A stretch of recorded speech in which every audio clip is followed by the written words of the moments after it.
आज हम एक ऐसी कहानी सुनने वाले हैं जो रिश्तों की उलझनों, दबी हुई ख्वाहिशों और एक अनजाने सफर पर निकल पड़ी एक औरत के बारे में है।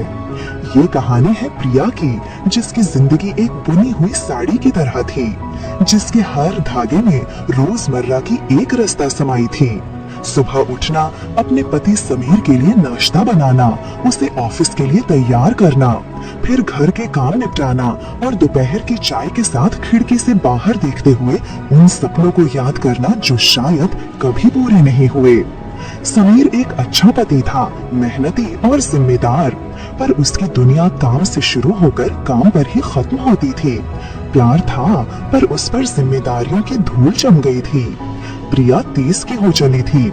शीशे में देखती तो वही जानी पहचानी सूरत दिखती, पर आंखों में कहीं एक खालीपन था, एक अनकही प्यास थी जिसे वो खुद भी पूरी तरह समझ नहीं पाती थी।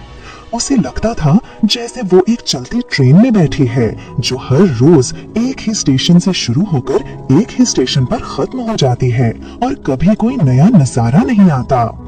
एक दिन समीर को ऑफिस के काम से शहर से बाहर जाना पड़ा। उस शाम वो छत पर सूखते कपड़े लेने गई। हवा चल रही थी और आसमान में तारे टिमटिमा रहे थे। तभी बगल वाली छत से एक आवाज आई, माफ करना, क्या ये आपका दुपट्टा है? हवा से उड़कर मेरी छत पर आ गया। प्रिया ने देखा, एक लंबा गठीला सा आदमी जिसकी आंखों में एक अजीब सी चमक थी।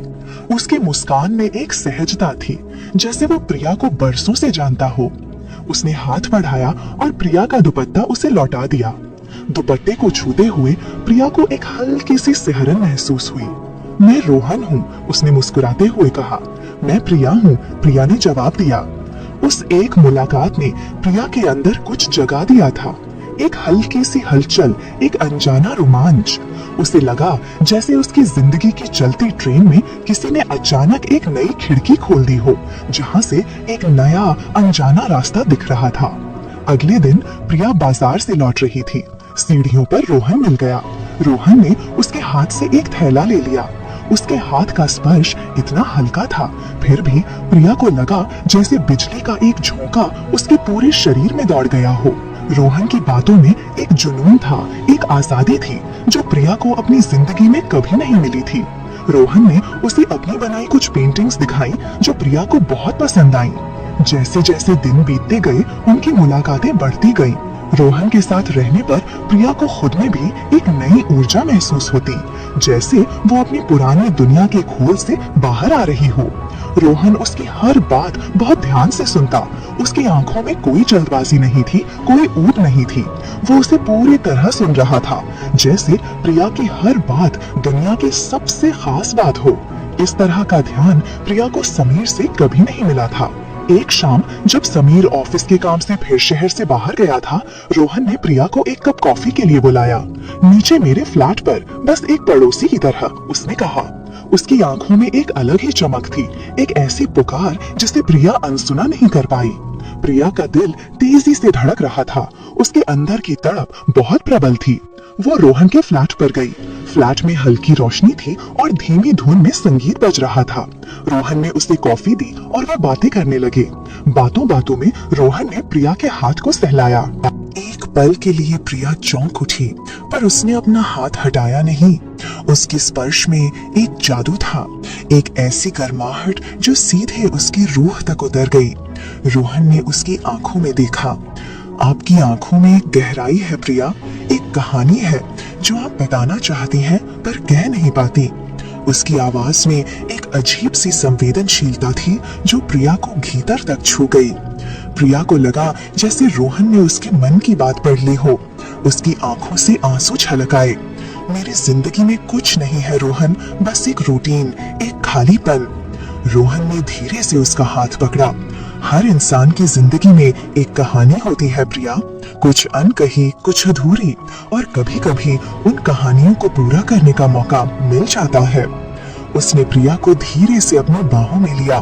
प्रिया ने खुद को रोकना चाहा, पर उसकी इच्छा शक्ति जवाब दे गई थी। उसकी बाहों में उसे एक अजीब सा सुकून मिला, एक ऐसा एहसास जो उसने सालों से महसूस नहीं किया था। रोहन ने धीरे से उसके माथे को चूमा, फिर उसकी आंखों को और फिर उसके होठों को। प्रिया की सांसें तेज हो गईं। उसके होठों का स्पर्श इतना नर्म था, इतना मीठा कि प्रिया को लगा जैसे वो किसी और दुनिया में पहुंच गई हो। समीर के साथ उसका स्पर्श एक कर्तव्य था, पर रोहन के साथ ये एक इच्छा थी, एक गहरा जुड़ाव था, एक ऐसी प्यास जो बरसों से दबी हुई थी। कुछ पल के लिए उसने खुद को पीछे खींचा, पर रोहन ने उसे कस कर पकड़ लिया। उसकी आंखों में एक आग थी, एक ऐसी इच्छा जो प्रिया की अपनी इच्छा को और भी तेज कर रही थी। प्रिया ने अपनी आंखें बंद कर ली और खुद को उस पल में डूब जाने दिया। उनके शरीर एक दूसरे से ऐसे जुड़ गए जैसे बरसों से एक दूसरे का इंतजार कर रहे हों। रोहन का स्पर्श उसके हर अंग में सिहरन पैदा कर रहा था। प्रिया ने खुद को पूरी तरह रोहन के हवाले कर दिया। उसकी सांसें उसकी सांसों से मिल गईं, उनके दिल की धड़कनें एक हो गईं। रोहन ने प्रिया के बालों में हाथ फेरा, उसकी पीठ को सहलाया और उसके होठों को बड़ी शिद्दत से चूमता रहा। उसके हर स्पर्श में एक गहरा प्रेम था, एक ऐसी चाहत जो प्रिया को भीतर तक भर रही थी। जब वो पल खत्म हुआ तो कमरे में एक अजीब सी शांति थी। रोहन ने प्रिया को कस कर गले लगा रखा था। प्रिया की आंखों से आंसू बह रहे थे, पर ये खुशी के आंसू थे या किसी अनजाने डर के, वो समझ नहीं पा रही थी। उसने रोहन की बाहों में ही अपनी आंखें बंद कर ली और सो गई एक गहरी नींद में। अगले दिन सुबह जब प्रिया उठी तो रोहन उसके बगल में सो रहा था। उसकी बाहों में उसे कल रात एक अजीब सा सुकून मिला था, पर सुबह की रोशनी में उस सुकून पर डर की चादर चढ़ने लगी थी। समीर का चेहरा उसकी आंखों के सामने घूम गया। उसे लगा जैसे वो एक भयानक गलती कर बैठी है। उसने धीरे से खुद को रोहन की बाहों से छुड़ाया और अपने फ्लैट की ओर चल दी। जैसे ही उसने अपने फ्लैट का दरवाजा खोला, उसे अपने घर की जानी पहचानी खुशबू आई। लिविंग रूम में रखी शादी की तस्वीर जिसमें वो और समीर मुस्कुरा रहे थे, उसे घूर रही थी। प्रिया को लगा जैसे उसकी आत्मा पर कोई भारी बोझ आ गया हो। उसके अंदर एक अजीब सी हलचल थी, एक कसक थी जो उसे हर पल भीतर से काट रही थी। कल रात जो उसने महसूस किया था वो एक मीठा सपना था, पर अब वो एक कड़वी सच्चाई बन चुका था। समीर का फोन आया। कैसे हो प्रिया? काम खत्म हो गया है, कल सुबह लौट रहा हूँ। उसकी आवाज में वही प्यार और चिंता थी। प्रिया की आवाज कांप रही थी। मैं ठीक हूँ समीर, मैं तुम्हारा इंतजार करूंगी। उसका झूठ उसके गले में अटक रहा था। समीर लौटा। प्रिया ने उसे गले लगाया, पर इस बार उस गले लगाने में वो सहजता नहीं थी। एक अपराध बोध था, एक शर्म थी। उसे लगा जैसे समीर को सब पता चल गया हो। रात को जब समीर सो जाता तो प्रिया जागती रहती। रोहन के स्पर्श की यादें उसे सताती और उसके साथ ही पछतावे की आग उसे जलाती रहती।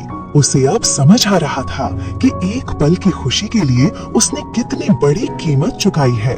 उसने रोहन से बात करने का फैसला किया। एक शाम जब समीर ऑफिस गया था, वो रोहन के फ्लैट पर गई। रोहन, प्रिया ने धीरे से कहा। उसकी आवाज में एक अनकहा डर था। आओ प्रिया, आज तुम अकेली हो। उसकी आवाज में एक मीठा निमंत्रण था। मुझे तुमसे बात करनी है, प्रिया ने कहा। उसकी आवाज में दर्द था। जो कुछ हुआ वो गलत था रोहन, प्रिया ने कहा। उसकी आंखों से आंसू बहने लगे। मैं समीर के साथ बेवफाई नहीं कर सकती। मुझे बहुत पछतावा है। मैं अपने आप को माफ नहीं कर पा रही हूँ। रोहन उसकी ओर आया। उसने प्रिया का हाथ पकड़ना चाहा, पर प्रिया ने अपना हाथ पीछे खींच लिया। मुझे माफ कर दो रोहन, मैं ये सब जारी नहीं रख सकती। उसकी आवाज में दृढ़ता थी। रोहन ने लंबी सांस ली। उसकी आंखों में एक अजीब सी उदासी छा गई। मुझे पता था प्रिया, तुम एक अच्छी इंसान हो, पर जो हमने महसूस किया, क्या वो गलत था? क्या वो एहसास सच्चा नहीं था? शायद नहीं, प्रिया ने कहा। उसकी आंखों से आंसू बह रहे थे। पर उसके परिणाम गलत हैं। मैं अपने परिवार को नहीं तोड़ सकती। मैं अपने समीर के विश्वास को और नहीं तोड़ सकती। मैं तुम्हें समझता हूँ, रोहन ने कहा, और मैं तुम्हारी भावनाओं का सम्मान करता हूँ। उसने प्रिया को देखा।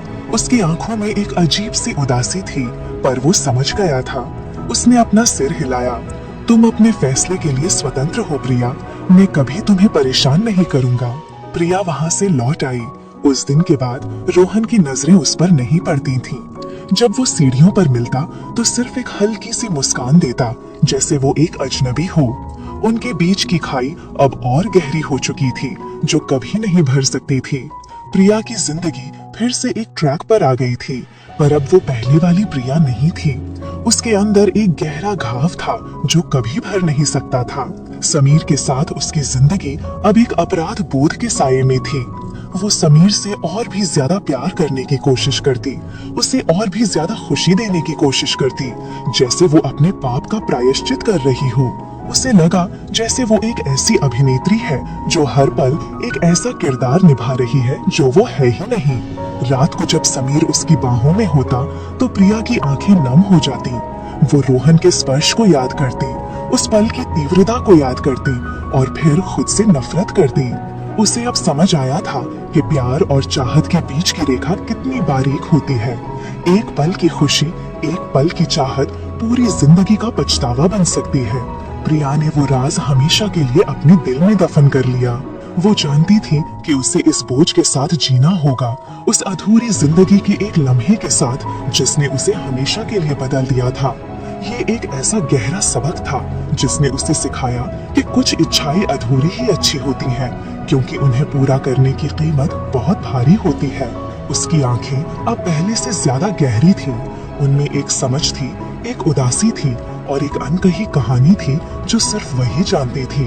ये कहानी सिर्फ चाहत की नहीं थी, ये कहानी पछतावे की थी, रिश्तों की जटिलता की थी और उस भार की थी जो एक इंसान अपने दिल में लेकर जीता है। और वो जानती थी कि उसे इस भार के साथ अपनी बची हुई जिंदगी गुजारनी होगी।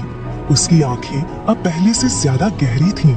उनमें एक समझ थी, एक उदासी थी और एक अनकही कहानी थी जो सिर्फ वही जानती थी। ये कहानी सिर्फ चाहत की नहीं थी, ये कहानी पछतावे की थी, रिश्तों की जटिलता की थी और उस भार की थी जो एक इंसान अपने दिल में लेकर जीता है। और वो जानती थी कि उसे इस भार के साथ अपनी बची हुई जिंदगी गुजारनी होगी।